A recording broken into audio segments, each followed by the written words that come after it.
Hello everyone, welcome to Khandelkar academy.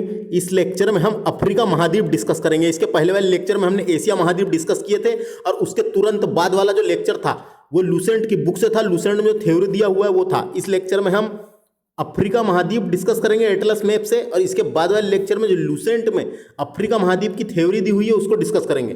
तो friends, अगर video अच्छा लगता है तो हमारे इस चैनल को सब्सक्राइब कर लें, क्योंकि आने वाले समय में इससे बेहतरीन वीडियो पाने के लिए बेल आइकन को भी दबाना ना भूलें। तो आइए शुरू करते हैं देरी ना करते हुए। यह लेक्चर जो है ये मेरे द्वारा दिया जा रहा है। My name is Vikram Khandelkar. तो आइए शुरू करते हैं देरी ना करते हुए।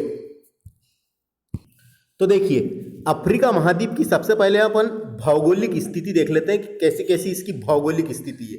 इसके पहले वाले लेक्चर में हमने एशिया महाद्वीप देखे थे, इस लेक्चर में भौगोलिक स्थिति देख लेते हैं। तो देखिए, अफ्रीका महाद्वीप के उत्तर में भूमध्य सागर, ये भूमध्य सागर है फ्रेंड्स। अफ्रीका महाद्वीप के उत्तर में भूमध्य सागर तथा दक्षिण में हिंद महासागर है। ये देखो, दक्षिण दक्षिण में हिंद महासागर है। दक्षिण में हिंद महासागर है। ये पूरा हिंद महासागर है फ्रेंड्स। देखिए, ये हिंद महासागर, दक्षिण में हिंद महासागर है, जबकि पूर्व में लाल सागर। अब इसका पूर्व वाला भाग देख लेते हैं। देखिए, पूर्व में लाल सागर और अदान की खाड़ी, अदन की खाड़ी या अदान की खाड़ी। देखो, ये है अदन की खाड़ी। तो यहां पे मिलेगी अदन की खाड़ी, ये है। तो ये अदन की खाड़ी, तो ये याद रखना है। जबकि पूर्व में लाल सागर व अदन की खाड़ी और हिंद महासागर पूर्व में है ना, देखो पूर्व वाला भाग में हिंद महासागर स्थित है, तथा पश्चिम में अटलांटिक महासागर स्थित है। देखो, ये लिखा हुआ है पश्चिम में अटलांटिक महासागर स्थित है। देखो, अटलांटिक महासागर इधर बड़ा है, यहाँ से लेके पूरा यहाँ तक। तो इधर वाला जो भाग है इसको उत्तरी अटलांटिक महासागर कहते हैं, और इधर जो है उसको दक्षिण अटलांटिक महासागर कहते हैं। तो याद रखना है, पश्चिम में क्या है, अटलांटिक महासागर। तो ये इसकी भौगोलिक स्थिति फ्रेंड्स। अफ्रीका महाद्वीप के उत्तर में भूमध्य सागर, जबकि दक्षिण में हिंद महासागर स्थित है, जबकि पूर्व में लाल सागर व अदन की खाड़ी और हिंद महासागर स्थित है, जबकि पश्चिम में अटलांटिक महासागर स्थित है। तो ये इसकी भौगोलिक स्थिति हो गई, आपको समझ में आ गया होगा। उसके बाद देखिए, भूमध्य सागर अफ्रीका तथा यूरोप महाद्वीप को अलग करता है। तो यहाँ पे भूमध्य सागर कहाँ पर है, देखिए ये भूमध्य सागर यूरोप महाद्वीप, ये देखो ये ऊपर वाला यूरोप महाद्वीप है। ये यूरोप महाद्वीप और अफ्रीका महाद्वीप को अलग करता है। तो ऐसे क्वेश्चन आ जाते हैं। भूमध्य सागर अफ्रीका तथा यूरोप महाद्वीप को अलग करता है, जबकि लाल सागर एशिया तथा अफ्रीका को अलग करता है। तो देखो, लाल सागर कहाँ पर है, ये देखो ये है लाल सागर, जबकि लाल सागर ये एशिया है। ये अरब प्रायद्वीप पढ़े थे अपन ने, सऊदी अरब प्रायद्वीप ये है। ये एशिया और एशिया और अफ्रीका को अलग करता है। ये लाल सागर है। क्या समझ में आया? भूमध्य सागर अफ्रीका तथा यूरोप महाद्वीप को अलग करता है, जबकि लाल सागर एशिया तथा अफ्रीका महाद्वीप को अलग करता है। तो ये समझ में आ गया दो। उसके बाद देखिए, ये फर्रास की खाड़ी है। तो ये अपन ने पिछले वाले लेक्चर में देखे, फर्रास की खाड़ी देखिए, कैस्पियन सागर झील है ना। तो ये है, ये समझ में आ रहा होगा आपको। अब बात करते हैं अपन आगे। अब बात करते हैं, देखिए वीडियो को ध्यान से देखिए, थोड़ा सा आपको समझने में आसानी जाएगी, और थ्योरी पढ़ेंगे तो आसानी जाएगी। उसके बाद देखिए, यहाँ पे एक द्वीप है जिसका नाम है मेडागास्कर द्वीप। मेडागास्कर द्वीप अफ्रीका महाद्वीप के दक्षिण पूर्वी हिंद महासागर में स्थित है। दक्षिण पूर्व हिंद महासागर में स्थित है, और ये हिंद महासागर का सबसे बड़ा द्वीप है फ्रेंड्स। मेडागास्कर द्वीप हिंद महासागर का सबसे बड़ा द्वीप है। आया समझ में आपको? उसके बाद देखिए, यहीं पे है मॉरिशस द्वीप। ये देखिए, ये लिखा हुआ है ये मॉरिशस मैंने एशिया महाद्वीप में ही मॉरिशस के बारे में बताया था। मॉरिशस द्वीप हिंद महासागर में स्थित है। इसकी राजधानी पोर्ट लुई है, पोर्ट लुई। और यहाँ पे मुद्रा चलती रुपया चलती है यहाँ पे, याद रखना है ना। तो ये देखो, मॉरिशस मित्र देश है भारत का। उसके बाद बात करते हैं, देखिए सेशल्स देश की। सेशल्स मेडागास्कर के उत्तर पूर्व में हिंद महासागर में स्थित है सेशल्स द्वीप, जिसकी राजधानी विक्टोरिया है। यहाँ पे रुपया मुद्रा चलती है ना। तो कहाँ पे स्थित है? उत्तर पूर्व मेडागास्कर द्वीप के उत्तर पूर्व हिंद महासागर में स्थित है ये। तो ये आपको स्थिति समझ में आ गई होगी, है ना। अब देखते हैं यहाँ से और क्या क्या क्वेश्चन बन सकते हैं फ्रेंड्स। तो अफ्रीका महाद्वीप एकमात्र ऐसा महाद्वीप है जहां से तीनों रेखाएं होकर गुजरती है। तीन रेखा का मतलब क्या हुआ?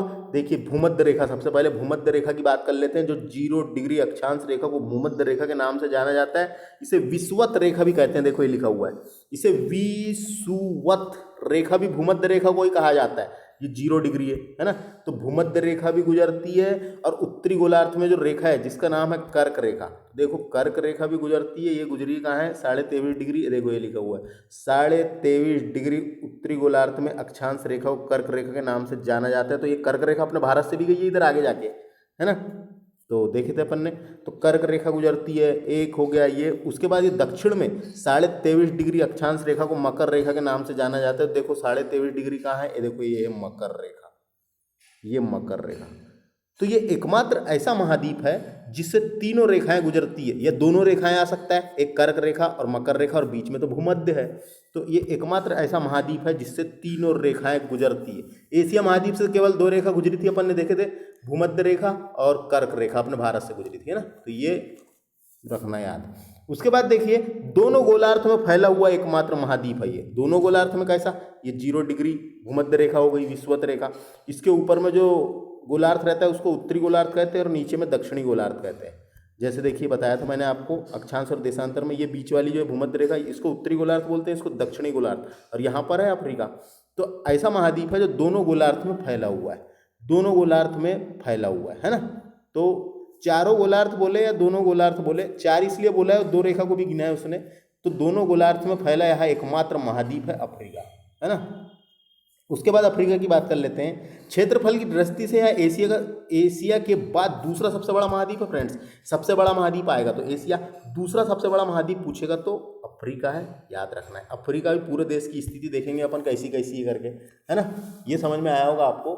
उसके बाद बात बता दूं मैं आपको थोड़े से कुछ और, देखो चलो आगे देखते हैं। अब अपन सीधे देश की तरफ चलते हैं, देश देख लेते हैं, स्थिति देख लेते हैं देश देश की। तो आपको समझ में आ गया होगा मैंने क्या क्या बताया, तो है ना, कहाँ पे क्या स्थिति है, कौन सी खाड़ी कहाँ पर। एक देखिए यहाँ पे एक गिनी नाम का देश है, और वहीं पे गिनी की खाड़ी है। ये गिनी की खाड़ी, गिनी की खाड़ी ऐसी खाड़ी है, यहाँ पे जो एक बिंदु पाया जाएगा, गिनी की खाड़ी में जो एक पॉइंट पाया जाता है, वहाँ पे जो है 0 डिग्री अक्षांश रेखा और 0 डिग्री देशांतर रेखा, अक्षांश और देशांतर रेखा दोनों मिलती है। तो क्वेश्चन आ सकता है ऐसे कौन सा जगह है या बिंदु है या पॉइंट है या खाड़ी है जहाँ पे 0 डिग्री अक्षांश और 0 डिग्री देशांतर, क्षैतिज अवस्था में जो खींची गई है उसे अक्षांश बोलते हैं, और वर्टिकल जो खींची हुई है उसे देशांतर। तो यहाँ पे गिनी की खाड़ी में दोनों रेखाएं मिली है, और यही रेखा जो 0 डिग्री है, 0 डिग्री देशांतर रेखा, यही रेखा आगे जाके लंदन से गुजरी है, लंदन के ग्रीनविच शहर से गुजरी है। यहाँ से ये आगे जाएगा, देखो यूरोप महाद्वीप आएगा इसके ऊपर यहाँ। तो अपन यूरोप महाद्वीप पढ़ेंगे जब अच्छे से देखेंगे, तो ये आपको समझ में आ गया होगा। उसके बाद और यहाँ से क्या बताने लायक का है आपको। हाँ, अब बात करते हैं अपन सीधे देश में चलते हैं। कहाँ देखिए अब देश, सबसे पहले देखिए इधर उत्तर में ये मोरक्को देश आएगा। मोरक्को नाम को पढ़ा होगा आपने, मोरक्को देश तो पढ़ा ही होगा, है ना। मोरक्को यात्री के बारे में पढ़ा होगा आपने, इब्न बतूता, भारत आया था मोरक्को यात्री इब्न बतूता। तो ये मोरक्को की राजधानी है राबात, है ना। तो ये मोरक्को देश सबसे ऊपर में है, देखो, है ना। और उसके बाद जो है मोरक्को के बाद का जो ये देश है ये है अल्जीरिया। यहाँ पे मिलेगा आपको अल्जीरिया, मोरक्को के किनारे। फ्रेंड्स याद रखना है, सबसे पहले मोरक्को, फिर अल्जीरिया, फिर ट्यूनेशिया। देखिए ट्यूनेशिया ये है, ये हरा कलर नीला कलर का जो दिया है ट्यूनेशिया, ये ट्यूनेशिया हो गया। ट्यूनेशिया के बाद है लीबिया, यह है लीबिया नाम का देश, लीबिया के बाद मिस्र है। ये मिस्र की राजधानी काहिरा बोलते हैं, मिस्र की राजधानी काहिरा। ये देश आपको समझ में आ गए। तो देखिए सबसे पहले मोरक्को, अल्जीरिया, ट्यूनेशिया, लीबिया, मिस्र, तो ये ऊपर के देश हो गए। अब दूसरी लाइन की बात चलते हैं, अपन दूसरी लाइन में चलते हैं। पश्चिमी सहारा आएगा, पश्चिम में है करके पश्चिमी सहारा मरुस्थल के नाम पे रखा गया है। अपन आगे देखेंगे अभी कौन से देश में फैला हुआ है ये पश्चिमी सहारा।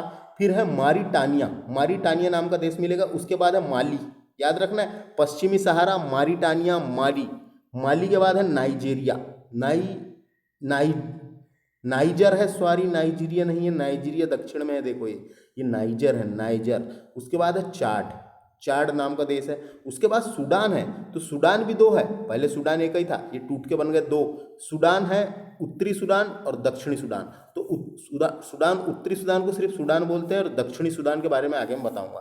तो दक्षिणी सूडान, और दक्षिणी सूडान के बाद एक देश मिलेगा ये इरिट्रिया, इरिट्राया, तो ये एक देश है। तो आपको समझ में आ गया, याली लाइन भी कंप्लीट होती है। देखो फिर से, पश्चिमी सहारा, मारिटानिया, माली, नाइजर, चाड, सूडान और इरिट्रिया, है ना, ये देश मिलेंगे दूसरी लाइन में। अब तीसरे चलते हैं अपन। उसके बाद यहाँ के देश को अच्छे से देखते हैं। देखिए ये सेनेगल, छोटे छोटे देश हैं यहाँ पे। सेनेगल सर्वाधिक देशों वाला महाद्वीप पूछा जाएगा तो कौन सा है? अफ्रीका, याद रखना है। सेनेगल एक देश हो गया, सेनेगल। सेनेगल के बाद है बिस्साऊ, बिस्साऊ नाम का देश है। देखो ये बिस्साऊ, बिस्साऊ के बाद है गिनी, गिनी, गिनी, गिनी देश का नाम है गिनी, है ना। एक गिनी, एक और गिनी नाम का देश है, जो देखो ये विषुवत रेखा पर है, उसका नाम क्या रख दिए? विषुवत गिनी, है ना। तो ये भी एक गिनी है। तो एक गिनी, गिनी के बाद है सिएरा लियोन, सिएरा लियोन नाम का देश है। लाइबेरिया, लाइबेरिया नाम का देश भी मिलेगा, लाइबेरिया देश। उसके बाद है court D Ivory, court D Ivory नाम का देश मिलेगा। और उसके बाद है, देखो कौन सा है, और लाइबेरिया भी हो गया, कोर्ट दी आइवरी भी हो गया। घाना, घाना नाम का देश मिलेगा। घाना की राजधानी है आक्रा, घाना की राजधानी इंपॉर्टेंट है आक्रा। तो एक घाना नाम का देश मिलेगा, देखो यहाँ पे पीला कलर का छपा है, घाना। घाना के बाद है टोगो, टोगो नाम का देश है एक, टोगो इंपॉर्टेंट है, टोगो नाम का देश। टोगो के बाद है, टोगो के बाद कौन सा देश है? एक बेनिन, बेनिन, बेनिन नाम का देश है। देखो ये हरा कलर का बेनिन, ये भी है। बेनिन के बाद है, देखो ऊपर में एक बर्किना फासो, बुर्किना फासो है, बुर्किना फासो। तो ये छोटे छोटे देश है यहाँ पे जो आपको याद रखना है, छोटे छोटे देश है। देखो एक और बार डिस्कस कर लेते हैं अपन। सेनेगल के बारे में बता दिया मैंने, सेनेगल। बिस्साऊ, देखो ये बिस्साऊ है। उसके बाद गिनी, गिनी नाम का देश है। फिर सिएरा लियोन, फिर लाइबेरिया, फिर कोर्ट दी आइवरी, कोर्ट दी आइवरी, फिर घाना नाम का देश है। फिर टोगो, टोगो कहाँ पर है? टोगो, टोगो कहाँ गया? देखो टोगो है ये लाइन, टोगो। टोगो के बाद है बेनिन, बेनिन के ऊपर में यहाँ पे मिलेगा बुर्किना फासो, बुर्किना फासो। तो ये देखो फ्रेंड्स, ये देश है यहाँ पे, याद रखना है, छोटे छोटे देश, है ना। स्थिति आपको पता होना कौन सा देश पूरब में है, कौन सा देश पश्चिम में है। तो एक बार अगर कोई वीडियो को अच्छे से देखोगे आप, कम से कम याद तो रहता है कि इस देश अपन ने अफ्रीका महाद्वीप में पढ़े थे। आगे चलते हैं। उसके बाद देखिए नाइजर के नीचे है नाइजीरिया, नाइजीरिया नाम का देश है। नाइजीरिया के बाद आएगा इधर कैमरून, कैमरून, कैमरून नाम का देश है, कैमरून। कैमरून के बाद ये है मध्य अफ्रीकन गणराज्य, मध्य अफ्रीकन गणराज्य इंपॉर्टेंट है। उसके बाद बात करते हैं अपन दक्षिणी सूडान की। दक्षिणी सूडान बहुत इंपॉर्टेंट देश है, इसके बारे में आगे बताऊंगा। दक्षिणी सूडान के बाद है इथोपिया, इथोपिया नाम का देश मिलेगा आपको। इथोपिया के किनारे है सोमालिया, इथोपिया के किनारे मिलेगा आपको सोमालिया, और सोमालिया के किनारे यहाँ पर ऊपर में है, देखो जिबूती, जिबूती। ये तीन देश इंपॉर्टेंट है फ्रेंड्स, इथोपिया, सोमालिया और जिबूती नाम के जो देश है, ये बहुत इंपॉर्टेंट देश है। ये देखो ये सिंग टाइप का बना हुआ है ना, ये अफ्रीका के पूर्वी भाग में देखो ये सिंग टाइप का बना हुआ है। यहाँ पे तीन देश है, सिंग टाइप का बना हुआ है, यहाँ पे तीन देश है। एक का नाम है इथोपिया, सोमालिया और जिबूती। इसे हॉर्न ऑफ अफ्रीका देश भी कहते हैं, horn of Africa, Africa, Africa के पूर्वी भाग को कहा जाता है हॉर्न ऑफ अफ्रीका। इसमें तीन देश शामिल है, सोमालिया, इथोपिया और जिबूती। ये जो सिंग बने हुए हॉर्न ऑफ अफ्रीका, सिंग जैसे बना हुआ है, अफ्रीका के पूर्वी भाग को कहते हैं, याद रखना है ना। लाल सागर के बाद इधर जो है अदन की खाड़ी, यहाँ पे मिलेगा। ये तीन देश जो है, तो ये क्वेश्चन आता है करके याद रखना है, बोल रहा हूँ आपको मैं। जिबूती हो गया, जिबूती, इथोपिया और सोमालिया, इसे हॉर्न ऑफ अफ्रीका कहते हैं। अफ्रीका के पूर्वी भाग में है, सिंग टाइप का बना हुआ है ये, इसलिए इसे हॉर्न ऑफ अफ्रीका भी कहते हैं। तीन देश आते हैं, याद रखना है। अब बात कर लेते हैं अपन दक्षिणी सूडान की। दक्षिणी सूडान देखो ऊपर में जो है उत्तरी सूडान और नीचे जो है दक्षिणी सूडान। दक्षिणी सूडान अफ्रीका का नवीनतम राष्ट्र है। ये जो दक्षिणी सूडान अफ्रीका का नवीनतम राष्ट्र, जो यूएनओ का 193वां सदस्य है, 193वां सदस्य है। यूएनओ में कितने सदस्य हैं करके क्वेश्चन आएगा। संयुक्त राष्ट्र संघ में कितने सदस्य हैं? मैंने संयुक्त राष्ट्र संघ भी पढ़ा दिया हूँ मेरे फ्रेंड्स लोग, याद रखिए माय फ्रेंड्स कि मैंने संयुक्त राष्ट्र संघ भी, जो विविध वाला टॉपिक है लूसेंट का, वो पूरा ही कवर कर चुके हैं हमने। जो एक प्लेलिस्ट बना के अपलोड कर दिए लूसेंट विविध की प्लेलिस्ट, तो आप वहाँ जाके संयुक्त राष्ट्र संघ भी देख सकते हैं अच्छे से। तो क्या बता रहा था मैं, हाँ, संयुक्त राष्ट्र संघ का 193वां सदस्य बना है कौन सा, दक्षिणी सूडान। 9 जुलाई 2011 को यह स्वतंत्र राष्ट्र के रूप में अस्तित्व में आया था। 9 जुलाई 2011 को यह स्वतंत्र राष्ट्र के रूप में अस्तित्व में आया था। और ये किस, यानी यहाँ पे कौन सा, इसकी राजधानी जूबा है फ्रेंड्स। और ईसाई वाला देश है, सबसे ज़्यादा ईसाई है ना, सबसे ज़्यादा नहीं, ईसाई बहुल्य देश है एक प्रकार का, ये ईसाई बहुल्य देश है। तो याद रखना है 193वां देश मिलेगा आपको यूएनओ का, दक्षिणी सूडान, है ना। स्वतंत्र राष्ट्र के रूप में कब उभरा है, 9 जुलाई 2011 को। इसकी राजधानी जूबा है, ईसाई बहुल्य देश है एक प्रकार का। अब आगे चलते हैं फ्रेंड्स, देखिए ये भी आपको समझ में आया होगा। उसके बाद बात करते हैं, देखिए यहाँ पे एक मैंने बताया था, ये गिनी नाम का देश है, छोटा सा विश्वतीय गिनी, है ना, ये एक देश मिलेगा। उसके बाद एक गैबोन नाम का देश, देखिए गैबोन, गैबोन भी यहीं पे, देखो एक कांगो गणराज्य, कांगो, कांगो नाम का देश है, देखिए कांगो, कांगो नाम का देश यहाँ पर है, याद रखना है कांगो, कांगो नाम का देश, ये कांगो। कांगो के बाद आता है, देखिए ये देखो कितना बड़ा देश है यहाँ पे, एक कांगो प्रजातांत्रिक गणराज्य, है ना, ये इतना बड़ा है, कांगो प्रजातांत्रिक गणराज्य। और एक देश ये था कांगो, तो दो अलग अलग नाम है, कांगो प्रजातांत्रिक गणराज्य और एक का नाम है कांगो, तो ये याद रखना है। उसके बाद देखिए यहाँ पे एक देश है, ये कांगो के पूर्व में, जिसका नाम है युगांडा। तो ये देश का नाम याद रखना है, युगांडा कहाँ पर है, अफ्रीका में आता है युगांडा। युगांडा के तुरंत नीचे मिलेगा रवांडा, रवांडा नाम का देश है, छोटा सा, देखिए युगांडा के तुरंत नीचे है रवांडा, ये युगांडा हो गया, रवांडा। और रवांडा के तुरंत नीचे मिलेगा बुरुंडी, बुरुंडी। तो तीन देश याद रखना है, ये युगांडा, रवांडा और बुरुंडी, ये बुरुंडी तीन देश हो गए फ्रेंड्स, युगांडा, रवांडा और बुरुंडी, अफ्रीका महाद्वीप के देश है। उसके बाद है देखिए युगांडा के पूर्व में है केनिया, केनिया की राजधानी नैरोबी है, नैरोबी इंपॉर्टेंट है। यूएनईपी का हेडक्वार्टर भी है नैरोबी में, यूएनईपी का हेडक्वार्टर भी है नैरोबी में। यूनाइटेड नेशन इन्वायरमेंट प्रोग्राम आपने पढ़ा होगा संगठन में, नहीं तो उसे भी आप देख सकते हैं विविध वाली प्लेलिस्ट में जाके, लूसेंट हमने डिस्कस कर चुके हैं, उसका हेडक्वार्टर है नैरोबी में। तो केनिया देखो, केनिया मिल गया यहाँ पे, केनिया, केनिया के नीचे है तंजानिया, तंजानिया, केनिया और तंजानिया इंपॉर्टेंट है।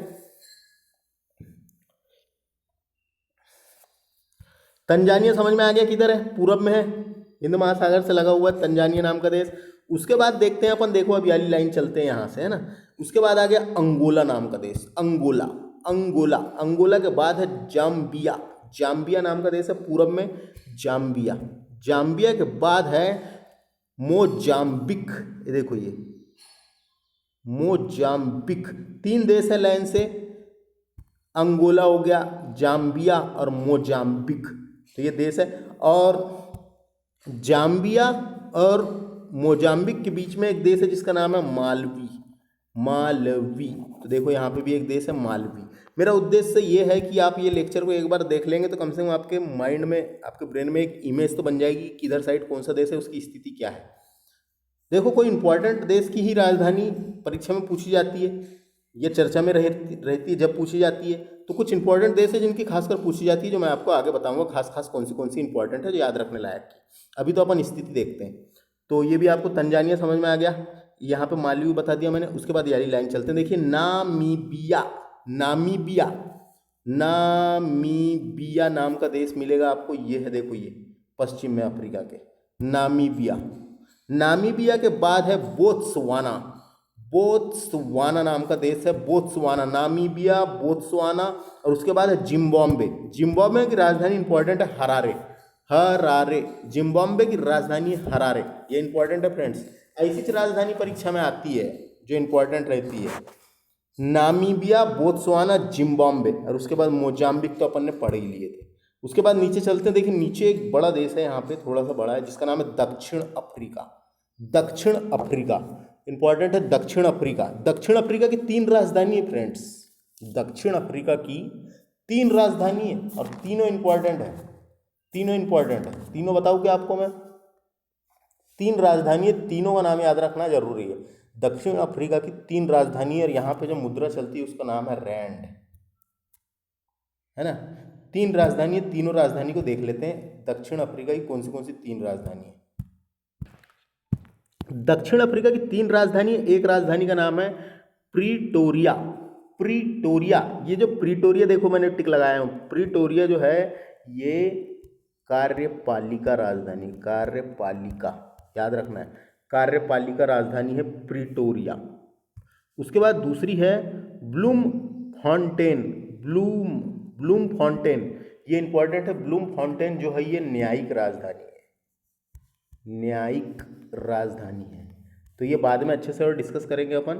उसके बाद एक और है केप टाउन। ये देखो ये लिखा है केप टाउन। ये केप टाउन इंपॉर्टेंट है, पूछी जाती है। ये विधायी राजधानी है। समझ में आ गया क्या फ्रेंड्स, समझ में आया क्या। 3 राजधानी है, एक है देखो ये वाली प्रीटोरिया, ये कार्यपालिका राजधानी है। एक है ब्लूम फाउंटेन ये वाली, ये जो है ये न्यायिक राजधानी है। और एक है केप टाउन। केप टाउन जो है ये विधायी राजधानी है। तो ये 3 राजधानी है दक्षिण अफ्रीका की। और यहीं पे दक्षिण अफ्रीका के अंदर एक देश है जिसका नाम है लेसोथो। ये देखो ये यहाँ पे एक देश है जिसका नाम है लेसोथो। और ये यहाँ पे एक और देश है जिसका नाम है स्वाजीलैंड। तो स्वाजीलैंड नाम का भी देश है यहाँ पे एक। तो देखो ये इतने देश थे जो मैंने आपको बताया, है ना। इतने देश यहाँ पे अफ्रीका में, कम से कम सब सर्वाधिक देश कहाँ पर है, किस महाद्वीप में है, अफ्रीका महाद्वीप में। पूरे देश मैंने आपको बता दिया जो काम के थे, इंपॉर्टेंट थे। अब खासकर अगर राजधानी पूछे तो खास देशों की ही पूछी जाती है जो इंपॉर्टेंट है ना। जैसे मैं आपको बता दूं, सबसे पहले तो मोरक्को की राजधानी याद रखना है राबात राजधानी है इसकी। और यहाँ पे चलता है दिरहम करेंसी यहाँ की है, दिरहम, है ना। ये एक इंपॉर्टेंट है, याद रखो। उसके बाद है एक ट्यूनेशिया की राजधानी है ट्यूनेशिया की राजधानी ट्यूनिस है। यहाँ पे चलता है दीनार चलता है ना, दीनार। लीबिया की राजधानी इंपॉर्टेंट है, लीबिया की राजधानी है हुन, या फिर इसको बोल सकते हैं ट्रिपोली। ये देखो ये लिखा हुआ है ट्रिपोली है। यहाँ पे भी दीनार चलता है फ्रेंड्स। अंगोला की राजधानी है लुआंडा, यहाँ पे क्वाजा चलता है, क्वाजा, है ना, अंगोला की राजधानी। तो ये कुछ इंपॉर्टेंट ही बताता हूँ आपको, मोरक्को की बता दिया। उसके बाद अगर इंपॉर्टेंट देखा जाए, वैसे तो इंपॉर्टेंट आपको मैं जब लूसेंट पढ़ाऊंगा सब बताऊंगा। देखो दक्षिणी सूडान की पूछी जाती है, ये उत्तरी सूडान और दक्षिणी सूडान। उत्तरी सूडान की राजधानी खार्तूम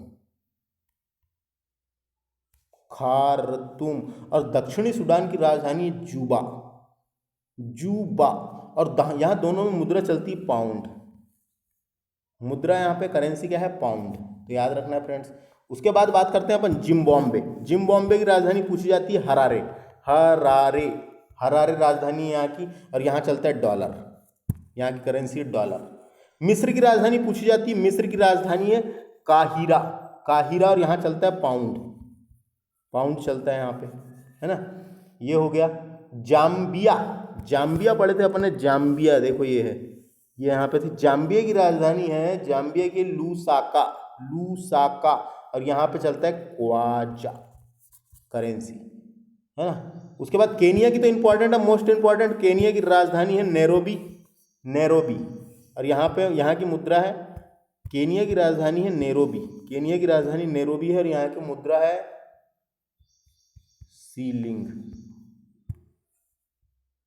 सीलिंग मुद्रा है यहाँ की। उसके बाद है इथोपिया की राजधानी, इंपॉर्टेंट लग रही है। इथोपिया कहाँ गया, इथोपिया की राजधानी ये देखो ये है। इथोपिया की राजधानी है अदीस अबाबा, ये इंपॉर्टेंट है, अदीस अबाबा। इथोपिया की राजधानी है अदीस अबाबा और यहाँ की मुद्रा है बुई, है ना। तो याद रखना है। तंजानिया की राजधानी पूछी जा सकती है, तंजानिया की राजधानी है डोडोमा और यहाँ पे भी सीलिंग नाम की करेंसी चलती है। नामीबिया देश की राजधानी इंपॉर्टेंट है, नामीबिया देश की राजधानी है विंडहोक विंधोक है, विंधोक, ये विंधहोक, यहाँ पे रैंड चलता है, रैंड। कांगो देश की राजधानी इंपॉर्टेंट है, ब्राजीविले, ब्राजीविले। कांगो देश की राजधानी है, ये देखो ये लिखा है ब्राजीविले, ये है कांगो देश की राजधानी ब्राजीविले, और यहाँ पे चलता है रैंड, तो ये इंपॉर्टेंट है। तो सर्वाधिक देश किस महाद्वीप में आते हैं करके पूछा जाएगा, तो अफ्रीका महाद्वीप में। स्थिति आपको पता चल गई, मैंने देश बता दिया कहाँ पे क्या है। सोमालिया, इसे हार्न ऑफ अफ्रीका कहते हैं, आपको बता दिया था। और क्या बताने लायक है थोड़ा देख लेता हूँ मैं, जो थोड़ा सा, उसके बाद अपन आगे बढ़ेंगे, जो इंपॉर्टेंट है उसकी तरफ ही जाएंगे। हॉर्न ऑफ अफ्रीका के बाद एक फ्रंट लाइन स्टेट के देश होते हैं, एक फ्रंट लाइन स्टेट के देश करके क्वेश्चन आ सकता है, कौन से हैं फ्रंट लाइन स्टेट के देश है? Botswana, Angola, Zambia, Zimbabwe, Mozambique और तंजानिया, ये है, ये फ्रंट लाइन स्टेट के देश। ये एक है सबसे पहले तंजानिया, ये है एक मोजाम्बिक, जिम्बाब्वे, जिम्बाब्वे, जाम्बिया, ये जाम्बिया, अंगोला, अंगोला कहाँ गया, हाँ अंगोला भी है, और बोत्सवाना, अंगोला, और ये देखो अंगोला और ये बोत्सवाना, ये हैं 2 4 6 1 2 3 4 5 6, ये जो 6 देश के ऊपर मैंने टिक लगा के रखा हूँ, ये है फ्रंट लाइन स्टेट के देश, फ्रंट लाइन स्टेट के देश। तो ये भी याद रखना है, अपन लूसेंट की बुक में अच्छे से देखेंगे। उसके बाद फ्रेंड्स यहाँ से अब आगे देखते हैं, यहाँ से क्या क्या बन सकता है, जो आपको मैप के थ्रू याद रखना जरूरी है। बाकी जब चीज़ तो मैंने बता दिया आपको, देश की स्थिति बता दिया। अब बात कर लेते हैं अपन नदी की, बात कर लेते हैं यहाँ पे, यहाँ की नदी देख लेते हैं फ्रेंड्स, यहाँ की नदी देख लेते हैं, नदी इंपॉर्टेंट है। नदी देखो, सबसे पहले बात करते हैं अपन विक्टोरिया, विक्टोरिया झील की। विक्टोरिया झील कहाँ है ढूंढो, ये देखो ये है विक्टोरिया झील का है, ये देखो ये विक्टोरिया झील से नील नदी निकलती है, नील नदी निकलती है विक्टोरिया झील से। संसार की सबसे लंबी नदी है नील नदी है ना, विश्व की सबसे लंबी नदी है, जिसकी लंबाई अपन बाद में देखेंगे, जिसका उद्गम स्थल विक्टोरिया झील से हुआ है, और युगांडा से प्रभावित होते हुए या मिस्र देश में काहिरा से होते हुए भूमध्य सागर में गिर जाती है। इसका मतलब देखो यहाँ से ऐसी जाएगी, ये समझ में आ गया, ये विक्टोरिया झील से निकलकर यहाँ से ये भूमध्य सागर में गिर जाती है ना। तो ये आपको याद रखना है, उत्तर की ओर बहती है। और संसार की सबसे लंबी नदी यानी विश्व की सबसे लंबी नदी पूछा जाएगा तो नील नदी है, विक्टोरिया झील से निकलती है, 6690 किलोमीटर है ये। तो ये भी हो गया याली नदी के बाद देखते हैं अपन कांगो नदी के बारे में, आपने सुना होगा। तो कांगो नदी कहाँ बहेगी, जहाँ कांगो देश है। अब ये कांगो नदी से एक क्वेश्चन आता है फ्रेंड्स, कांगो नदी से एक क्वेश्चन आता है, या अफ्रीका महाद्वीप में बहती कांगो नदी, याद रखना है, और अटलांटिक महासागर में गिर जाती है, और यह नदी भूमध्य रेखा को 2 बार काटती है। तो देखो ये भूमध्य रेखा, ये देखो 0 डिग्री, विषुवत रेखा को भूमध्य रेखा कहते हैं। तो भूमध्य रेखा को 2 बार काटने वाली नदी का नाम क्या है, कांगो। तो इसको याद कैसे रखना है, भू और का याद रख लिए, भूक का से कांगो, जिससे आपको कंफ्यूजन ना हो। भा से भू, का से कांगो, तो भूक याद रखना है, भूक, भू से भूमध्य रेखा और का से कांगो, है ना। तो ये कंफ्यूज नहीं होना चाहिए यहाँ से। भूमध्य रेखा को 2 बार काटने वाली नदी है, निकलने के बाद ऐसा 1 बार काटती है, फिर ये 1 बार काटती है, और यहाँ पे अटलांटिक महासागर में गिर जाती है। इसका मतलब यह है कि भूमध्य रेखा या विषुवत रेखा को 2 बार काटती है। उसके बाद बात करते हैं अपन, एक और नदी इंपॉर्टेंट है, एक और नदी इंपॉर्टेंट है, लिम्पोपो नदी। ये लिम्पोपो नदी जो है, ये मकर रेखा को 2 बार काटती है। तो लिम्पोपो नदी मकर रेखा कहाँ है देख लो, सबसे पहले देखो ये है, यहाँ पे बहती है एक लिम्पोपो नाम की नदी। लिम्पोपो मैप में है कि देखो, हाँ देखो ये है, ये देखो यहाँ लिखा हुआ है लिम्पोपो नाम की नदी, ये मकर रेखा को 2 बार काटती है। तो इसको कैसे याद रखना है, माँ ली, ऐसा याद रख लो। ये माँ हो गया, माँ से मकर, ला से हो गया लिम्पोपो, है ना। तो कंफ्यूजन नहीं होगा। वो भूक था, जो ये भू का था, तो भूमध्य रेखा को कांगो नदी, और ये माँ ली, माँ से मकर रेखा को लिम्पोपो नदी। तो ये 2 शब्द अगर आपको याद आ जाएंगे तो कंफ्यूजन नहीं होगा। पेपर में कंफ्यूजन होता है, ऑप्शन में याली नदी का नाम भी देता है लिम्पोपो का। तो लिम्पोपो नदी जो है मकर रेखा को 2 बार काटती है फ्रेंड्स, है ना। तो याद रखना, मकर रेखा को 2 बार काटती है। साउथ अफ्रीका की प्रमुख नदी है ये। उसके बाद अपन चलते हैं, जाम्बेजी नदी भी है एक, जाम्बेजी नाम की नदी है। जाम्बेजी नाम की नदी विक्टोरिया जलप्रपात बनाती है ये। तो आगे देखेंगे अपन ये, और ये बोत्सवाना और जिम्बाब्वे के बीच सीमा रेखा भी बनाती है। कौन सी नदी, जाम्बेजी नदी। बोत्सवाना कहाँ है, देखो ये बोत्सवाना और जिम्बाब्वे के बीच, यहाँ दोनों यहाँ सीमा रेखा भी बनाती है जाम्बेजी नदी। उसके बाद नाइजर नदी है, इसे पाम तेल की नदी भी कहा जाता है। नाइजर नदी है एक, नाइजर नाम की, है ना। तो नाइजर नाम की नदी है जिसे पाम पाम तेल की नदी भी कहा जाता है। तो ये आपको मैं थ्योरी पढ़ाऊंगा जब बताऊंगा अच्छे से, अभी इतना ही याद रखें। उसके बाद आगे चलते हैं। अब बात कर लेते हैं अपन जल संधि की। जल संधि के बारे में नहीं देखे थे जब भी अपन ने,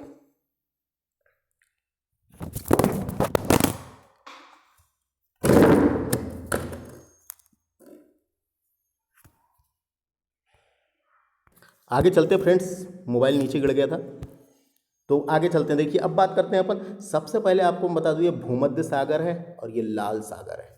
ये भूमध्य सागर और लाल सागर को जोड़ने वाली नहर का नाम है स्वेज नहर। स्वेज नहर आपने सुना होगा, बहुत इंपॉर्टेंट नहर है। भूमध्य सागर व लाल सागर को जोड़ना तथा तथा तथा क्या करती है, भूमध्य सागर को लाल सागर से जोड़ती है ना। ये याद रखना है, भूमध्य सागर से लाल सागर, ये देखो ये भूमध्य सागर हो गया, भूमध्य सागर से लाल सागर को जोड़ने वाली नदी का नाम है स्वेज नहर। स्वेज नहर का निर्माण जो है 1854 में प्रारंभ किया गया था और 1869 में पूर्ण बनकर तैयार हुई। इसकी लंबाई कितनी है कहा जाए तो 168 किलोमीटर है। और इसका जो निर्माण है वो फारदीनंद दा, देखो एक इंजीनियर का नाम है जिसका नाम है फारदीनंद दा लेपेप्स। तो ये इंजीनियर का नाम भी याद रखना है, फारदीनंद दा लेप्स। तो ये नाम के इंजीनियर ने करवाया था इसका निर्माण। और 1956 में इस नहर का राष्ट्रीयकरण किया गया था। इस नहर की लंबाई मैंने बता दिया 168 किलोमीटर है ना। तो ये स्वेज नहर जो है बहुत इंपॉर्टेंट नहर थी। इसका व्यापारिक बहुत बड़ा महत्व है, इसका व्यापारिक महत्व बहुत बड़ा है। व्यापारिक महत्व का मतलब समझ गए आप, व्यापारिक महत्व बहुत बड़ा है क्योंकि इस नहर के माध्यम से यूरोप, एशिया, ऑस्ट्रेलिया तथा अफ्रीका जैसे देशों का व्यापार आसान हो गया है। यहाँ से होके पहले इधर से होके पूरा घूम के जाना पड़ता था, एशिया महाद्वीप में जाना है तो, ऑस्ट्रेलिया जाना है तो, लेकिन इस नहर की वजह से व्यापार आसान हो गया है। और ब्रिटिश साम्राज्य का मेरुदंड भी कहते हैं इसे, मेरुदंड। इस नहर को ब्रिटिश साम्राज्य का मेरुदंड भी कहा जाता है, ये याद रखना है। आगे बढ़ते हैं, उसके बाद बात करते हैं अपन, अब बात कर लेते हैं नहर के बारे में समझ में आ गया। उसके बाद जल संधि की बात कर लेते हैं। देखिए भूमध्य सागर है और यह है उत्तरी अटलांटिक महासागर। उत्तरी अटलांटिक महासागर को अंध महासागर भी कहते हैं, इसलिए देखो ये लिखा हुआ है अंध महासागर। और आपको बता दूं अफ्रीका महाद्वीप को भी अंध महाद्वीप कहते हैं, अंध महाद्वीप कहते हैं। सामाजिक हो गया, आर्थिक और की गतिविधियों में पीछे है, इस कारण इसे अंध महाद्वीप भी कहते हैं। मैं थ्योरी वाले टॉपिक में बताऊंगा अच्छे से। यह है भूमध्य सागर और यह है उत्तरी अटलांटिक महासागर, उत्तरी अटलांटिक महासागर। और यहाँ पे एक जल संधि का नाम है, देखो यहाँ पे एक जल संधि मिलेगी जिसका नाम है जिब्राल्टर जल संधि, जिब्राल्टर जल संधि, है ना। तो यहाँ पर मिलेगी जल संधि का नाम है जिब्राल्टर जल संधि।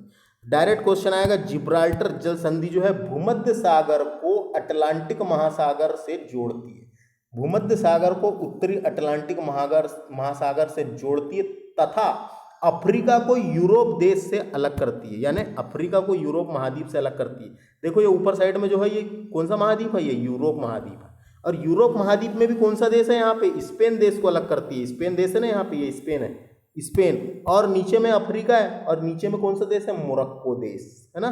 तो यहाँ पे बीच में ऊपर में अफ्रीका स्पेन है और ये मोरक्को हो गया।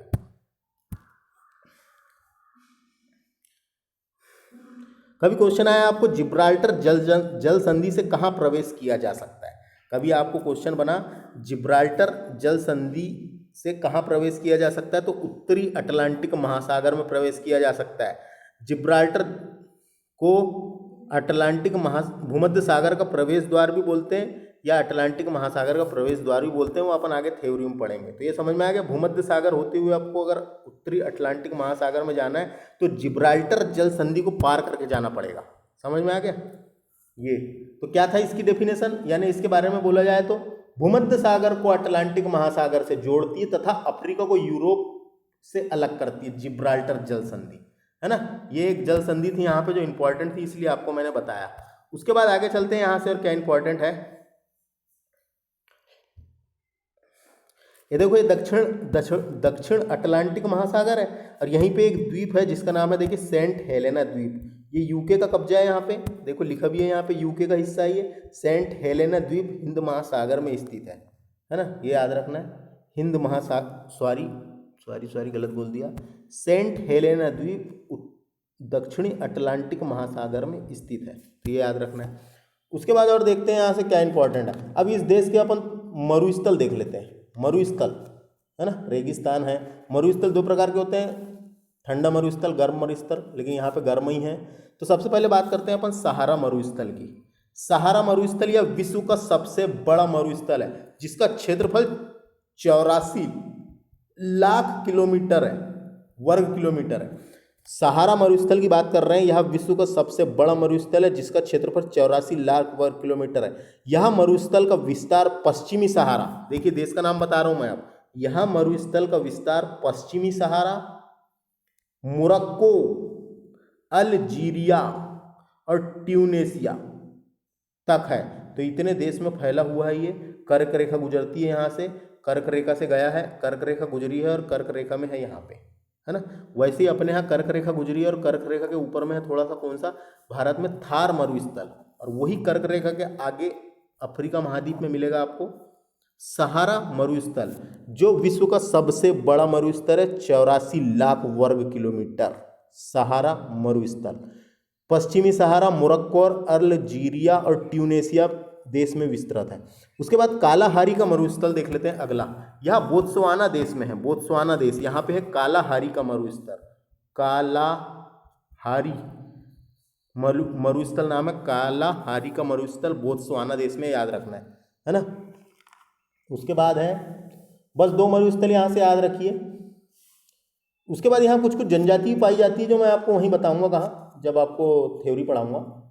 फिर भी बता देता हूँ दो तीन चीज़ें। एक पिग्मी जनजाति, पिग्मी प्रजाति पाई जाती है कांगो बेसिन में, कांगो बेसिन में पाई जाती है, इंपॉर्टेंट है।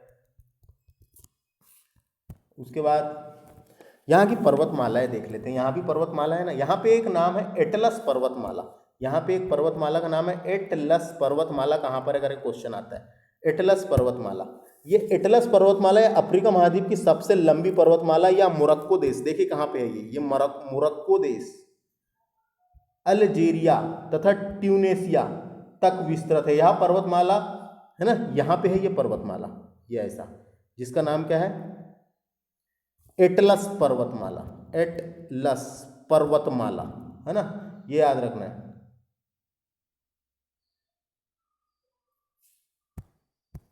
तो ये पर्वतमाला मिलेगी यहाँ पे, एटलस पर्वतमाला, जिसकी सबसे ऊंची चोटी है ट्यूब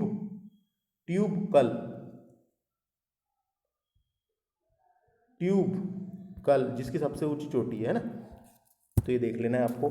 तो ये समझ में आ गया, एटलस पर्वतमाला अफ्रीका महाद्वीप का की सबसे लंबी पर्वतमाला है, और इसे अफ्रीका महाद्वीप का माइनर भी कहा जाता है फ्रेंड्स, माइनर, अफ्रीका महाद्वीप का माइनर भी कहा जाता है एटलस पर्वतमाला को, है ना। यहाँ पे जो थी उसको पढ़े अपन ने। उसके बाद बात करते हैं और यहाँ से क्या क्वेश्चन बन सकते हैं फ्रेंड्स, देख लेते हैं।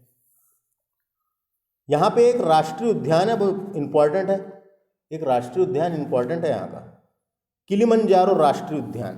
किलिमंजारो चोटी भी है एक, किलिमंजारो राष्ट्रीय उद्यान जो तंजानिया में स्थित है। यहाँ पे किलिमंजारो राष्ट्रीय उद्यान जो तंजानिया में स्थित है, और अफ्रीका महाद्वीप की सबसे ऊंचा पर्वत भी तंजानिया में ही है। ये सबसे ऊंची चोटी भी है, किलिमंजारो चोटी का नाम है, अफ्रीका महाद्वीप की सबसे ऊंची चोटी किलिमंजारो तंजानिया देश में स्थित है। उसके बाद देखिए यहाँ पे एक और विश्व प्रसिद्ध नेशनल पार्क है, जो कीनिया और तंजानिया की सीमा पर स्थित है ना। उसका नाम है क्या है, मसाई मारा, विश्व प्रसिद्ध नेशनल पार्क है मसाई मारा नेशनल पार्क। ये कीनिया और तंजानिया की सीमा पर स्थित है, ये केनिया और तंजानिया यहाँ पे है, मसाई मारा नेशनल पार्क जो केनिया और तंजानिया की सीमा पर स्थित है। तो ये आपको समझना है ना। उसके बाद आगे चलते हैं, और यहाँ से क्या आ सकता है क्वेश्चन।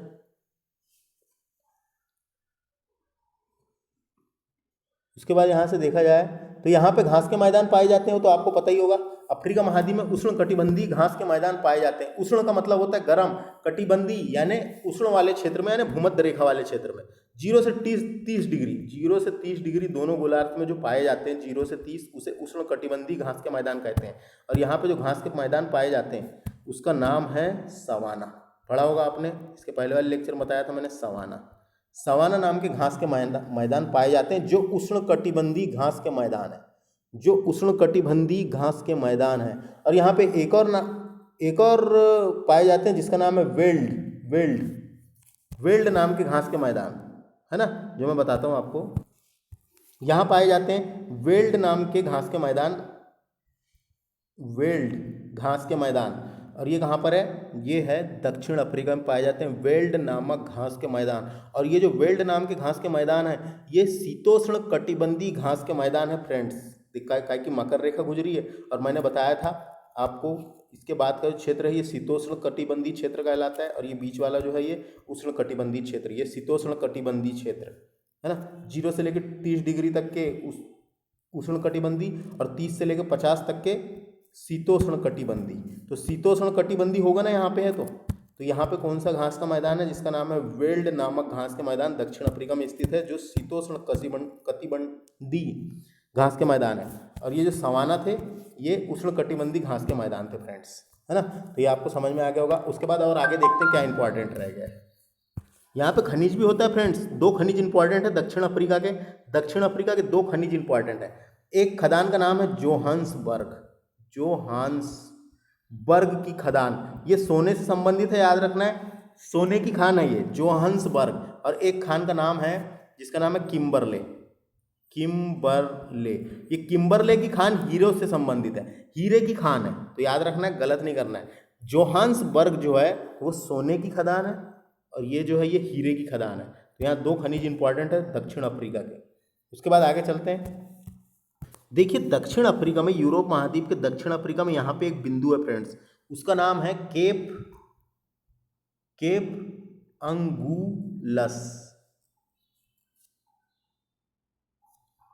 अंगुलहस है,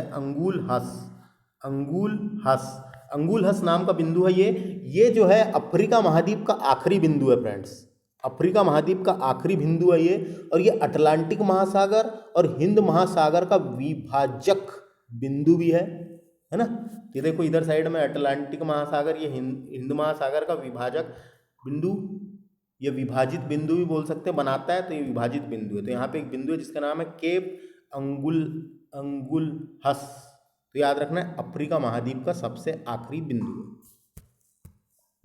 तो ये था फ्रेंड्स लेक्चर। देखिए फटाफट से रिवीजन कर लेते हैं एक बार, बिल्कुल शॉर्टकट में रिवीजन करते हैं। अफ्रीका महाद्वीप पढ़ रहे हैं अपन। अफ्रीका महाद्वीप के उत्तर में क्या है? भूमध्य सागर, जबकि पश्चिम में क्या है? उत्तरी अटलांटिक महासागर और दक्षिणी अटलांटिक महासागर यानी अटलांटिक महासागर है। पूर्व में क्या है? लाल सागर है और हिंद महासागर है, याद रखना है। यहाँ पे एक नहर है जिसका नाम है, भूमध्य सागर को लाल सागर से जोड़ती है, जिसका नाम है स्वेज नहर। यहाँ पे जल संधि है जिसका नाम है जिब्राल्टर जल संधि, जो भूमध्य सागर को उत्तरी अटलांटिक महासागर से जोड़ती है तथा अफ्रीका को यूरोप से अलग करती है। ये 2 हो गया। उसके बाद यहाँ पे गिनी की खाड़ी है। गिनी की खाड़ी ऐसी खाड़ी है, यहाँ पे एक बिंदु है जहाँ पे 0 डिग्री अक्षांश रेखा और 0 डिग्री देशांतर रेखा मिलती है। कहाँ पे? गिनी की खाड़ी में। ये दक्षिण अटलांटिक महासागर में एक द्वीप का नाम है सेंट हेलेना द्वीप, जहाँ यूके का हिस्सा है, यूके का कब्जा है। सेंट हेलेना द्वीप दक्षिण अटलांटिक महासागर में स्थित है। मेडागास्कर द्वीप जो हिंद महासागर का सबसे बड़ा द्वीप है, इसके जो है इधर आगे में देखेंगे पूर्व में तो मॉरिशस नाम का देश है, जहाँ पोर्ट लुइस राजधानी है और रुपया चलता है यहाँ भी। उसके उत्तर पूर्व में देखें तो सेशल्स नाम का देश है जिसकी राजधानी विक्टोरिया, यहाँ भी रुपया चलता है, हिंद महासागर में स्थित है। तो ये हिंद महासागर आपको समझ में आ गया, तो ये पूरी इसकी स्थिति समझ में आ गई। और ये देश मैंने आपको बता दिया हूँ फ्रेंड्स। देखिए जैसे मोरक्को था, अल्जीरिया, ट्यूनेशिया, लीबिया, मिस्र, है ना, ये आपको पता होना स्थिति। पश्चिमी सहारा, मारिटानिया, माली, नाइजीरिया, चाड, सूडान, इरिट्रिया है क्या। उसके बाद सेनेगल, बिसाऊ, गिनी, एयर्स लियोन, लाइबेरिया, कोर्ट दी आइवरी, बुरीना फासो, घाना, बेनिन, नाइजीरिया, कैमरून, मध्य अफ्रीकन गणराज्य, दक्षिणी सूडान, ये उत्तरी सूडान था, दक्षिणी सूडान था, इथोपिया, इथोपिया, जिबूती और सोमालिया, ये जो तीनों देश है इसे हॉर्न ऑफ अफ्रीका देश कहते हैं। उसके बाद यहाँ पे गिनी नाम का देश है, छोटा सा विश्ववती गिनी। गेबोन के बाद है कांगो नाम का देश, कांगो के बाद है कांगो प्रजातांत्रिक गणराज्य। उसके बाद यहाँ पर देखो युगांडा, रवांडा और बरुंडी, है ना। उसके नीचे तंजानिया, ये केनिया, फिर तंजानिया। उसके बाद बात करते हैं अपन अंगोला, जाम्बिया के नीचे है जिम्बाब्वे, फिर जो उसके बाद है इधर मोजाम्बिक नाम का देश, फिर नामीबिया, बोत्सवाना और नीचे में है दक्षिण अफ्रीका। दक्षिण अफ्रीका के बीच में एक देश है जिसका नाम है लीसोथो, है ना। यहाँ पे एक स्वाजीलैंड नाम का देश भी है इधर पूरब में, है ना। ये आपको पूरे देश की स्थिति पता चल गई। और ये एकमात्र ऐसा महाद्वीप है जो दोनों गोलार्ध में फैला हुआ है, इससे तीनों रेखाएं गुजरती है, कर्क रेखा, भूमध्य रेखा और मकर रेखा, है ना। तो ये फ्रेंड्स इस लेक्चर में इतना ही। इसके बाद वाला लेक्चर देखना बिल्कुल ना भूलें। अफ्रीका महाद्वीप से जो भी थ्योरी बनती है जो लूसेंट की बुक में दी हुई है वो मैं डिस्कस करूंगा, तो इसके बाद वाला लेक्चर बिल्कुल देखें फ्रेंड्स। और आप कैसा लग रहा है वीडियो, तो हमारे इस चैनल को सब्सक्राइब भी कर लें, काहे कि आने वाले समय में इससे बेहतरीन वीडियो आने वाले हैं। मिलते हैं फ्रेंड्स अगले लेक्चर में। नमस्ते।